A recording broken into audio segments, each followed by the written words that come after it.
Welcome to the D6 Family Ministry Podcast, a place where ideas, principles, and personalities come together to give you a ministry advantage that empowers the church and home. I don't know anything more important in our society or in the kingdom of God than to help the church, help the family. Discipleship is not an event, it's a way of life. And one day it just hit me that discipleship at home was not about doing more. It was about inviting Christ into what we were already doing. The goal of family ministry is not families sitting on the couch holding hands and singing Kumbaya. The ultimate goal is families that love God, love people, and make disciples of all peoples. So that's why you're here. You're here to say 1 hour a week, as significant and as awesome as it is, we know that it's not enough and we want to be intentional with every hour. You're listening to the D6 Podcast. Here are your hosts, Marianne Howard, Ron Hunter, and Josh Wooten.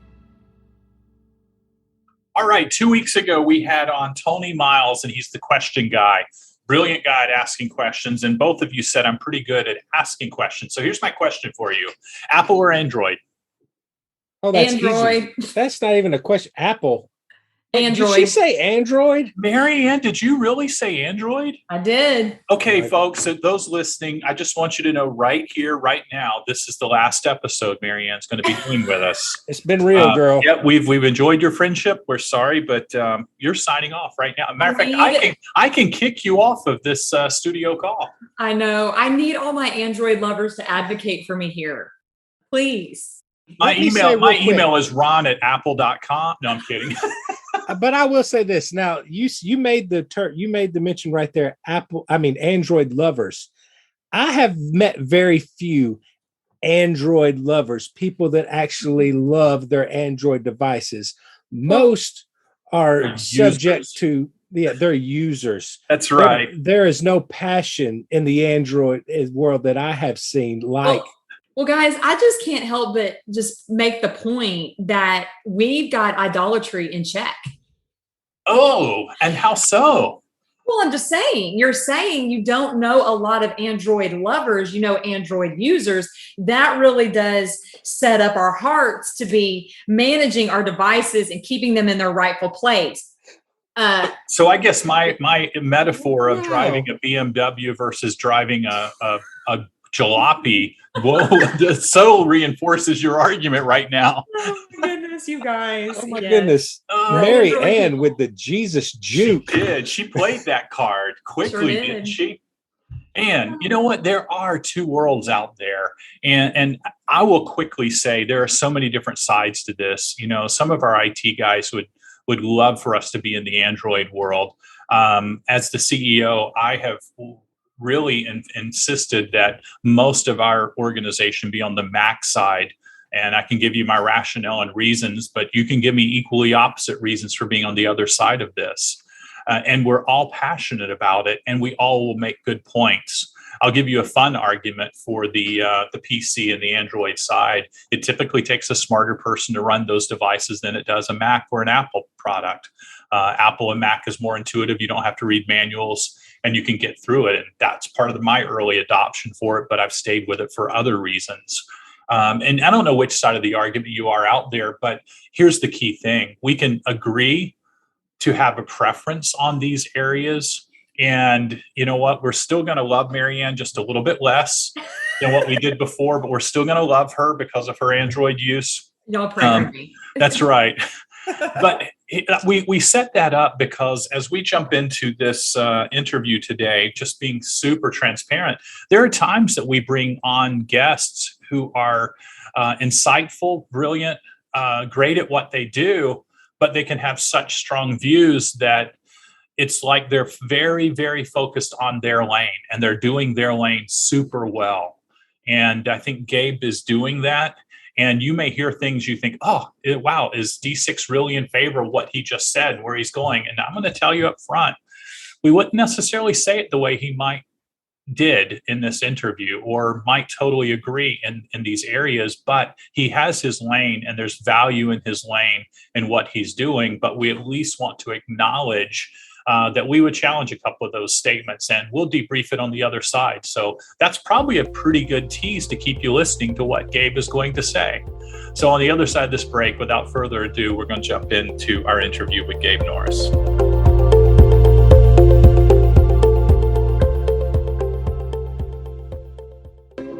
We all need a reset from time to time. When disruption comes, the shock, confusion, and stress can often cause leaders to misjudge priorities. Coming out of a crisis requires us to evaluate what has changed and what we should do to move forward. That's why we chose the theme Reset for the upcoming D6 conference. We want to help you not only value the past, but also look forward, and equally important, take the time to properly evaluate without making hasty predictions. In a culture marked by generational challenges and conflicts, ministry leaders, parents, and volunteers need solid resources to help them navigate a complex and ever-changing terrain.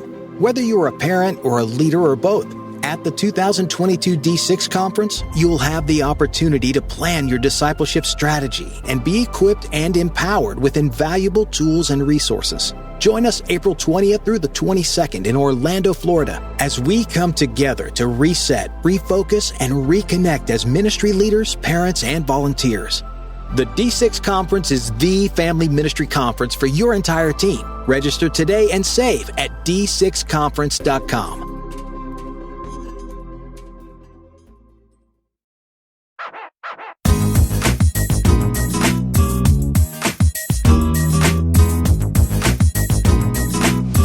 We are live from the D6 conference in Orlando, Florida. I am here with Mr. Gabe Norris. Gabe has served as the camp director for Student Life for Kids, a camp coordinator for Lifeways Crosspoint and CentriKid camps, and the director of WindShape camps for communities. Gabe co-founded Connect Ministries, a nonprofit ministry existing to help churches meet new people. Currently, he serves as vice president of Connect Ministries and director of Connect Camps. Gabe and his wife Allison reside in Bishop, Georgia with their 3 daughters. Gabe, I'm so excited to have this conversation with you today. Yes, and you said I have 3 daughters, Casey. Yes. I live with 4 women, and I have one wife, Allison, and a 17-year-old, a 15-year-old daughter, and a 9-year-old daughter. Bless you. Hanging out with you is what I do every day. I mean, it's just another lady. And so I live in a very girly world. Well, I live in the opposite world with 4 little boys at my house. Oh, so my gracious. I can't imagine all female. My dog is a female, and so it's just she and I holding down the fort. So it's a treat to get to have a different experience and a different viewpoint of life. I've got a sorority, and you've got a fraternity in your house. That's right. That's right. Well, tell us a little bit about Connect Ministries. What makes you guys unique? Well, one of the things that makes us unique, Casey, is we have a very, very specific burden.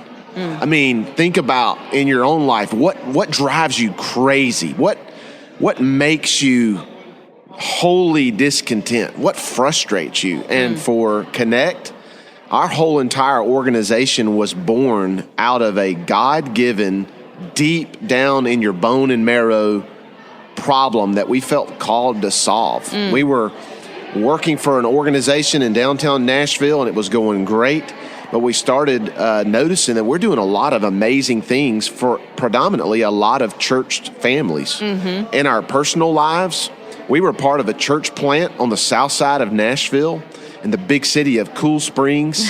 And our church was Rolling Hills Community Church, and our building was an apartment complex gazebo.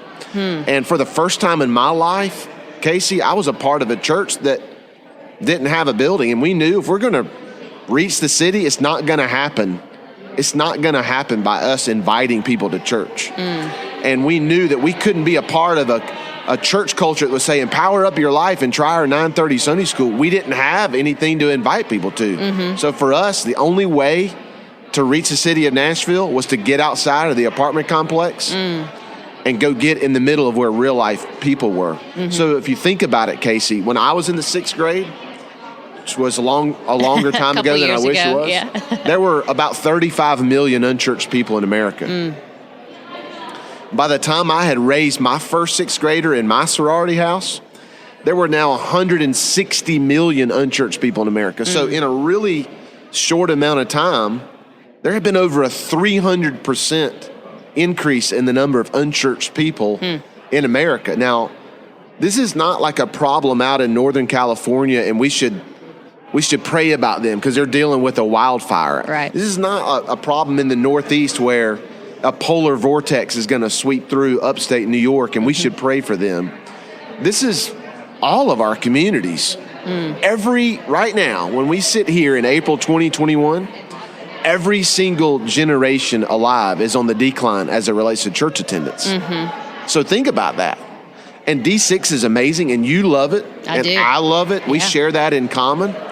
But D6 makes a huge assumption. The whole model of D6 makes a huge assumption, and that is that there are actually families in the church that are discipling their family, that there's parents that are passionate about the D6 philosophy. I'm passionate about that. I'm trying to do that in my home, and I bet on some level you're trying to do that in our home. The problem, though, is Barna is telling us that in the year 2050, it is anticipated that there'll be half as many people attending church as there were in the year 1990. So that's just crazy to think about. Absolutely. One thing that's crazy is we're as close to the year 2050 as we are to the year 1990. So 30 years from now, if things go like they're going right now, there will be half as many people going to church as there were 30 years ago. That's a problem. It is, yeah. And so what makes Connect unique is that we're laser beam focused on that particular burden. Knowing that the young parents that we're trying to get discipling the kids in their home, those are millennial parents. They're the least likeliest generation alive to attend church on a Sunday morning. Now, Casey, that's before COVID. Yeah. Think about COVID now. Before COVID, it was already difficult to reach unchurched families. During COVID, it got increasingly more difficult to reach unchurched families. But during COVID, even a lot of church families That's true, yeah. stopped coming to church. Right.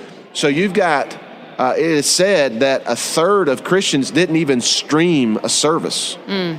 That's Christians. So you think about all the churches that spend a lot of energy broadcasting their services, doing online, this and that. A third of Christians didn't even watch. And then a half of Christian millennial parents, they completely stopped church altogether. So we've got this issue. And the gap between the church and the community, the church people and unchurched people, is getting wider and wider and wider and wider. And Connect is laser beam focused on helping churches get outside their walls and either engage unchurched people or re-engage those that used to be a part of the church. How do you do that, though? How do we regain what we've lost as the church? And how do we make our presence known in the community that we are for you, that we love you, and that we want you to be a part of what God is doing? How do you do that? Well, that's a great question. And I think that Connect is trying to address that in a couple different ways. Yeah. One of the things we want to do more than anything is to help churches not assume that people are just coming to church. Gone are the days that people go to church because Aunt Martha went to church. Right. Gone are the days that people go to church because Mama Jane went to church, or because your big brother went to church, or because your parents took you to church. So let's all just start there. And so a couple, beyond that starting place, a couple things that Connect is doing right now is that we're providing a remarkable experience called Connect Camps that happens in communities. What we've learned over all of our years in ministry is that a lot of what we do as church leaders is not actually built to help the church reach its particular community outside of its four walls. From a camp background, we noticed a lot of the camps we were doing were requiring people to drive 3 or 4 hours to get to a camp experience. So in order to get to an excellent, amazing ministry experience, you had to spend a lot more money to get way out of town and go do that. And there's an awesome place for that. That's an incredible thing.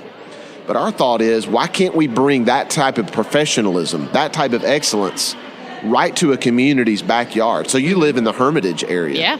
There's a lot of unchurched people that are never going to travel to the opposite side of Tennessee to pay that kind of money to sleep in rooms with chaperones they don't know. Right, yeah. To something that feels churchy. Well, our thought is the thing that's way out of town, it's amazing. Why not build trust with local families right in your own backyard? So that's what Connect Camps is. We're bringing a remarkable experience that's 5 days, 7:45 in the morning until 5 in the afternoon, where you can actually do something that's memorable and visible and remarkable right in your own backyard. So that unchurched people will say, wow, what in the world is this? And who are you people? And how can our family be around more families like this? So that's one thing that Connect's doing to help churches meet new families. Another thing that Connect's doing is connectallaccess.com. Connectallaccess.com for us is a way to share everything we've ever learned about the churches that we've met over the years. In the past 14 years, Casey, we've helped thousands of churches meet hundreds of thousands of new families. Amazing. And we're excited about that. Yeah. But one of the things we've done is those churches that are actually effective at meeting new families and plugging them into the life of their church, we've captured 4 common denominators. And now we're training churches on what those 4 common denominators. So these are 4 pillars that churches that are good at being the type of church that meets new families, we've got that all on connectaccess.com, connectallaccess.com. And so that's one of the things that we're doing that's digital content that's helping churches have a database of tools there on connectallaccess.com. Go there and learn how to become the type of church that can meet new people. What does the type of church look like who reached unchurched families? Okay. What does that church internally look like? Well, for us, it's really 4 things. Yeah. If you're serious about becoming the type of church that can meet new people, then what we've learned is that you'll do these 4 things well. You'll be effective at that. One is that you'll create a culture in your church where life-giving relationships are formed. Life-giving relationships are formed. If you're serious about meeting new families and plugging them into your church, you'll create a culture where life-giving relationships are formed. It's crazy to think about, Casey, but it's really easy for a person to show up at a church and literally not connect with a single person the entire time that they're there. It's true, yeah. So for an unchurched person, what they're thinking is, I don't care what your sermon series is. I don't care what programs you're running. I came here because I was really just trying to person connect with another mom. I just need to know if there's another dad who's going through real life stuff like I'm a normal dad going through real life stuff. And believe it or not, that actually doesn't happen a lot in churches. And so what ends up taking place for unchurched families, they come, they don't get engaged by another person, they don't form a relationships, or the ones they do are kind of suck the life out of you. And what moms and dads say that are unchurched is, I'm just not going to spend my time that way. I don't need bland relationships or more disconnection from people. You think about COVID. One of the things that COVID revealed is, man, we were just not wired to live on an island. Yeah, isolation has been the enemy, hasn't it? The church has a great opportunity to move towards people, make eye contact with people, actually show interest in people. I might not have the same interest as you, but I might know somebody that has the same interest, and I can easily connect you. So people right now are longing for relationships. And if you want to be effective at meeting unchurched families, building life-giving relationships is one way. A second way is you can provide remarkable experiences.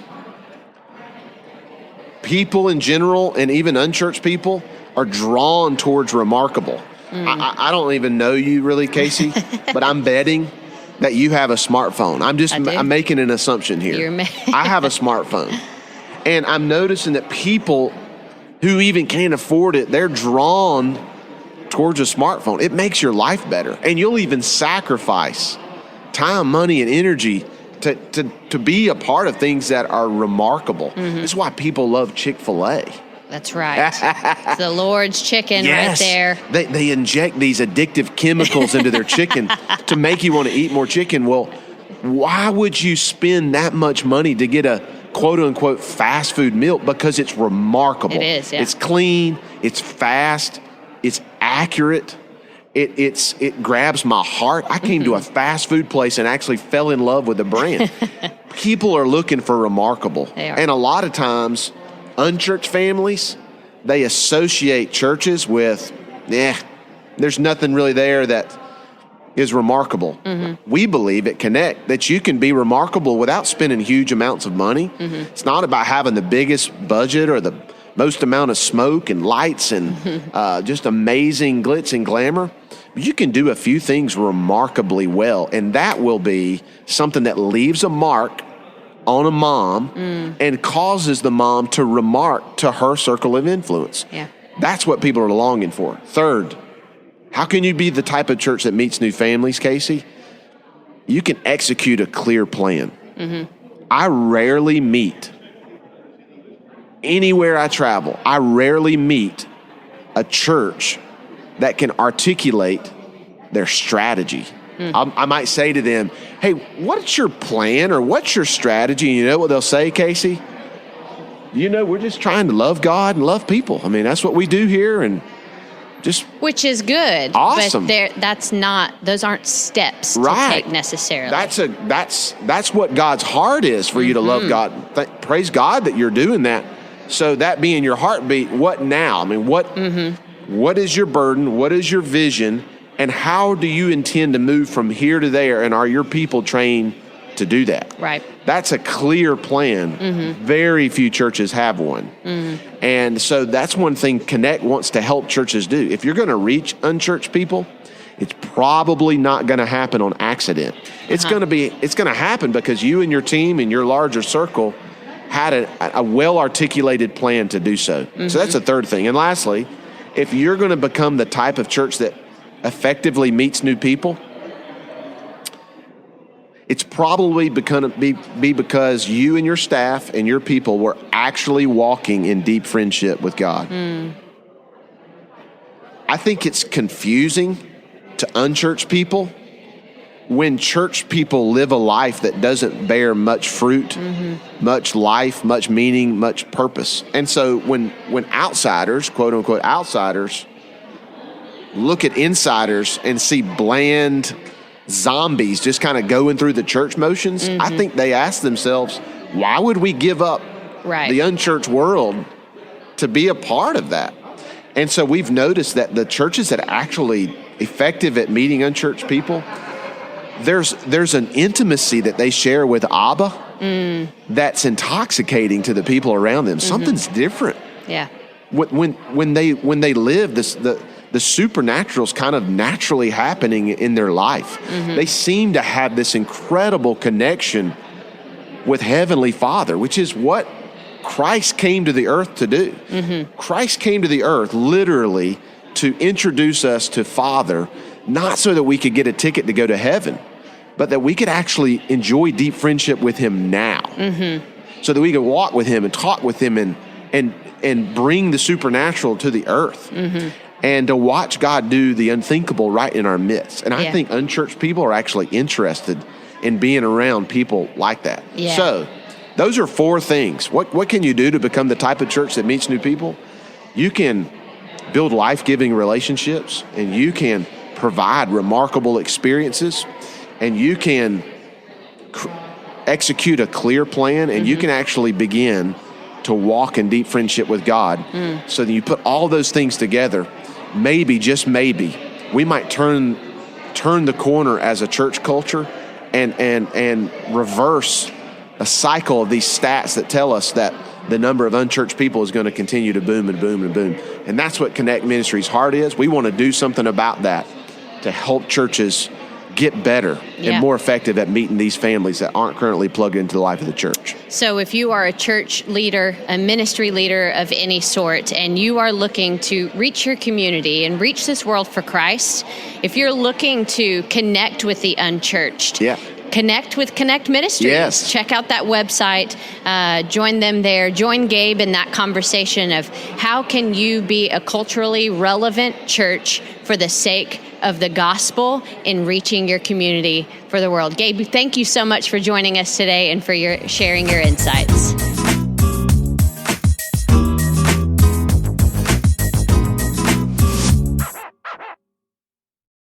D6 curriculum is centered on the discipleship philosophy found in Deuteronomy 6, that parents and grandparents should be primary in the discipleship of their children. To accomplish this, D6 curriculum aligns every age in church on the same biblical passage or topic. Family alignment serves as a catalyst for parents to have conversations with their children about faith in the home. D6 also provides many other tools to help parents and grandparents. Learn how D6 curriculum can empower parents in your ministry at d6family.com. You know, he made a great point of the importance, I think, and it's a great reminder of the importance of reaching the unchurched, because let's be honest, we can get comfortable in our ways of doing things, in our programs, in our rhythms, and we can fall into the habits of not really viewing what we do on Sunday mornings and our programs and our strategies through the lens of the unchurched. And if we are to continue to be attractional to those outside of the community of faith, I think it is important to have things and to do things like Gabe is talking about here, that our sole purpose is focused to reach those outside of our walls and those that are unchurched. You know, I love the Connect camps that he's doing. In fact, I'm a big fan of camps in general and events in general. We like to say inside of the D6 world that discipleship is not an event, it's a way of life. But yet we hold the D6 conference, which is an event. We advocate for going to church, which is an event. We advocate for reading books, which is a little bit longer event than going to church. But these events are catalytic moments that get the attention of people to create the opportunity for new habits. Then you've got to follow it up with something. So I love that these are catalytic moments that Gabe and his ministry on these Connect camps are beginning to break that cycle in families' worlds. I just love that approach and the convenience of how he's doing it versus, as he said, driving to, long distances or spending lots of money that some people will not do. Absolutely. One of the points that I really valued that he made was the second point. And, we've talked about it on the podcast before, and he says, provide remarkable experiences. And, the Chick-fil-A, what happens to us with Chick-fil-A, we're bought into a brand. You guys heard us at the beginning of this podcast, like advocating for the Apple phone or the Android phone. And I really think the bottom line is, at the end of the day, is we want the world, our community, our neighbors, our coworkers, our kids' friends on the ball team. We want them to encounter and experience Jesus. And so I think ultimately one of the things that he's saying is we've got to create spaces and hospitality, that supernatural hospitality experience for people to be drawn to an experience, to experience Jesus. And so I just value that he said that and brought that out in our conversation today. I agree, Marianne. That was the second point. But the third point, I wish that Gabe Norris would stand on the top of a mountain and shout this until people get it. I've said the exact same thing that he's saying there in slightly different wording. He said, how many ministry leaders can articulate a strategy or a philosophy of discipleship? Oh, they can talk about how they implement. They can talk about their activities and what they do. And that is one of the biggest needs I do see in the church world today, is pastors and leaders just going out and grabbing the best program they're seeing another healthy church doing, but they don't understand why they're doing or how it fits into the grand scheme and the strategy of their own organization. Mm-hmm. I wish that everybody would start with strategy and work towards activity. Josh, what's some thoughts that you see that we need to at least address in this conversation, just as a takeaway? When he says, if you're going to become the type of church that meets new people, you need to walk with God, with outsiders and with insiders. And I think it's important to, I had a pastor ask me this question, or I asked him, how are you guys growing so fast? What are you doing? And it was to glean some wisdom. And he said, you know what? I pastor everybody I come in contact with and treat everybody in my community like they already go to my church. No matter where I'm at a restaurant, at a gas station, in the Target or wherever, when I come across people, I just treat everybody as if they're already a member of my church. And I think it's something that authenticity and that walking with God and letting people get the aroma of Jesus on you outside of the walls, it will make them feel much more comfortable coming inside the walls. Yeah. Another statement that Gabe made, he said that sometimes D6 makes the assumption that parents actually do discipleship in the home. And I could not disagree more with Gabe on that. The very fact that we exist is because we know parents are not doing it. And so we're providing inspiration, equipping, and resourcing tools to increase those numbers and reverse those trends. In fact, almost every time we begin a conference or in the beginning of time is we pose the problem and then we say, here's where the solutions are coming. So the fact that he articulated the problem is the very reason why we exist. And we'll have to continue. Now, I would love to tell you we're going out of business because people are doing it. And if they do, then our need to exist wouldn't be there. And we'd be glad for it because we move on to solving another problem.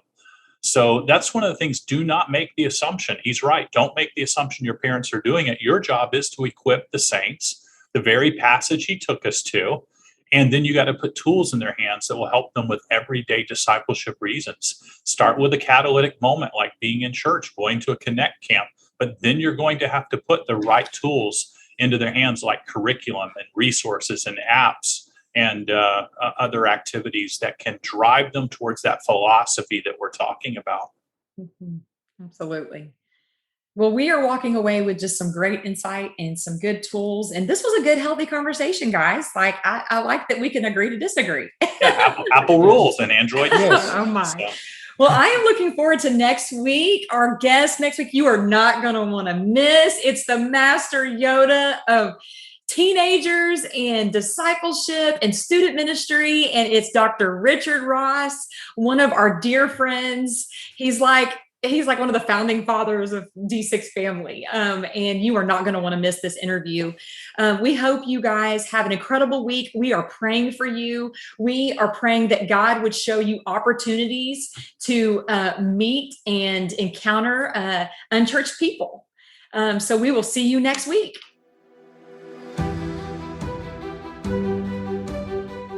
You've been listening to the D6 Podcast. You can learn more about D6 at d6family.com.